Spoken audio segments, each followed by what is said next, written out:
Pedindo desculpa por interromper, eu lhe trago aqui uma pergunta de Celina Moreira Franco, historiadora, diretora do Arquivo Nacional, diretora do Centro de Documentação Histórica da Fundação Getúlio Vargas, senhora Wellington Moreira Franco, filha do senador Amaral Peixoto, por tantos anos seu companheiro de PDS, e neta de Getúlio Vargas. Na condição de diretora do Arquivo Nacional, ela recebeu há pouco tempo as atas do Conselho de Ministros no período parlamentarista, de 1961 e 1962, no seu governo. E ficou muito bem impressionada pelo teor das discussões que havia no Conselho de Ministros. As decisões eram tomadas por maioria, depois de um debate que ela considera o mais democrático que já viu documentado na história contemporânea do Brasil. Em que medida os governos hoje são democráticos como foi o parlamentarismo no Brasil? E em que medida é democrático, nesse sentido, o atual governo de Minas? Em todo regime presidencial traz sempre consigo um germe de autoritarismo. O regime presidencial é um regime personalista, ele traz consigo o carisma do presidente, que é o chefe eleito pelo povo, por conseguinte com uma grande autoridade política e moral sobre todo o governo. No regime presidencial, os ministros são da escolha do presidente da República, são homens da sua confiança, o que já não acontece no sistema parlamentar, que os gabinetes são escolhidos depois de prévia consulta ao Congresso, que o aprova ou o rejeita, ele dá o voto de confiança para que ele possa executar um programa administrativo. O regime democrático, realmente, pela sua dinâmica, é muito mais, o regime parlamentar, pela sua dinâmica, é muito mais democrático que o regime presidencial. No regime parlamentar, o personalismo desaparece e as decisões são tomadas em colegiado. E toda decisão tomada em colegiado, ela é antecedida de muita discussão, de um debate, de muito estudo. E enquanto não se tem uma convicção muito nítida da solução a ser adotada, a votação é adiada, novos elementos são obtidos, novos esclarecimentos são solicitados, e quando se toma uma decisão por voto, todos estão votando rigorosamente de acordo com o seu entendimento e a sua convicção. Eu fico muito contente que a Celina tenha feito essa observação, que é realmente hoje, dentro do nosso quadro intelectual, das que mais conhecem a história política do Brasil, é mais do que uma cultura e uma inteligência, é uma criatura que tem um gosto pelas coisas da política, e todos os seus conceitos e as suas opiniões devem ser tomadas na maior consideração. Essa opinião que ela emite me deixa profundamente desvanecido. Eu acho que a pressa do Zé Augusto de perguntar de novo, não deixou o senhor me responder, eu acho que é justificável, porque a gente tem muita coisa para perguntar para o senhor, e até quem não está aqui está querendo mandar pergunta. Mas não ficou claro para mim, não. O senhor disse que é conciliador. Mas hoje, qual é o caminho? O que o senhor, como governador, pretende fazer agora? Negociar pelas diretas, entrar numa campanha grande, popular, pelas eleições diretas? Qual é o caminho nesse momento? Minha filha, eu tenho uma posição muito clara, muito nítida nesse particular. Eu acho que todo esforço deve ser feito para se encontrar um consenso. Não um consenso no sentido de uma aliança entre partidos, porque isso seria realmente criar um governo elitista no Brasil, totalmente divorciado das estruturas fundamentais da nação e do povo. Quando eu falo consenso, não é em torno de pessoas, não é em torno de partidos, um consenso em torno de um programa de ação política e administrativa.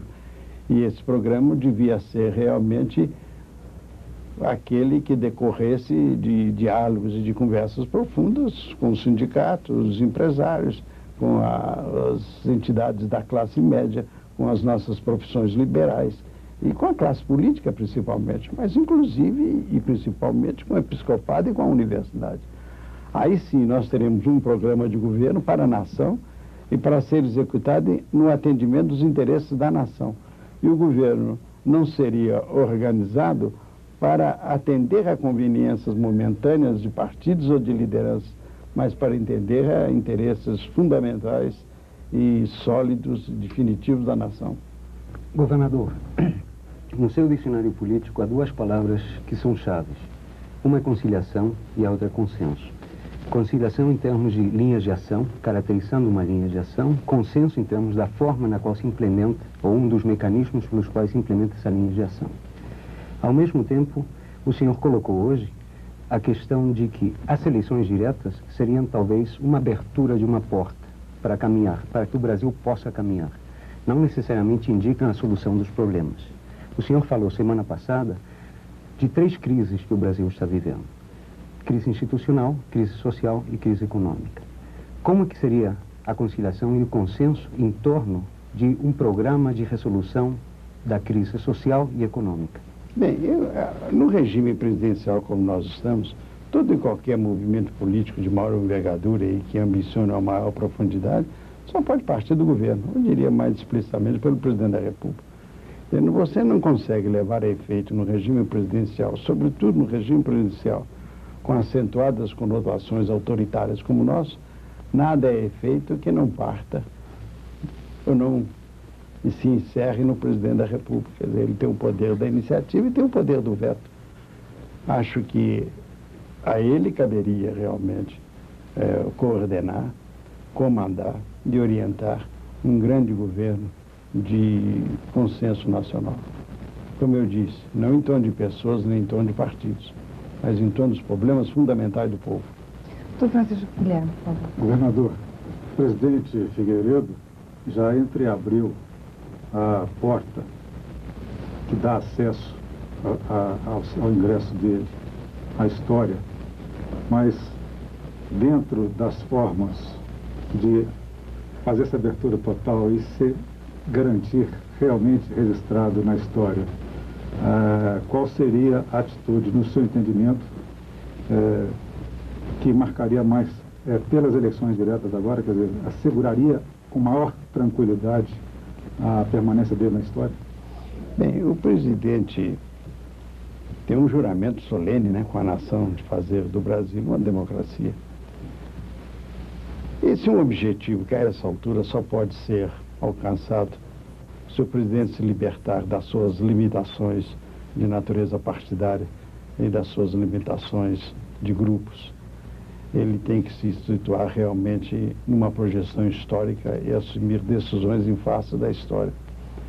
Acho que o mais acertado seria realmente que ele usasse a sua influência, a sua autoridade para a implantação das eleições diretas e que depois disso, ainda que antes do término do seu mandato, ele não tivesse condições de fazer funcionar uma Assembleia Nacional Constituinte, que ele pelo menos a deixasse convocada.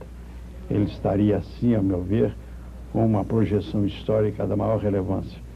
Governador, o seu governo é um dos poucos que não tem na equipe econômica nenhum ex-assessor do ministro Delfim Neto, chamados Delfim Boys.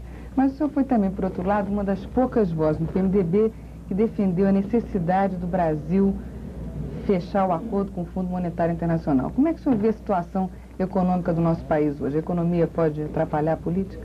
Não, o entendimento com o Fundo Monetário Internacional sempre me afigurou absolutamente necessário para que nós pudéssemos retomar o fluxo da entrada de recursos internos no Brasil.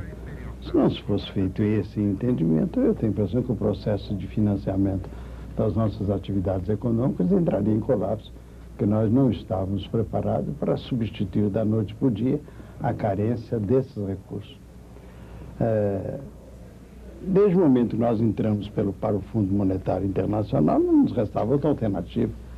Era aceitar as regras do fundo e procurar esgotar todas as possibilidades de entendimento com essa entidade financeira internacional.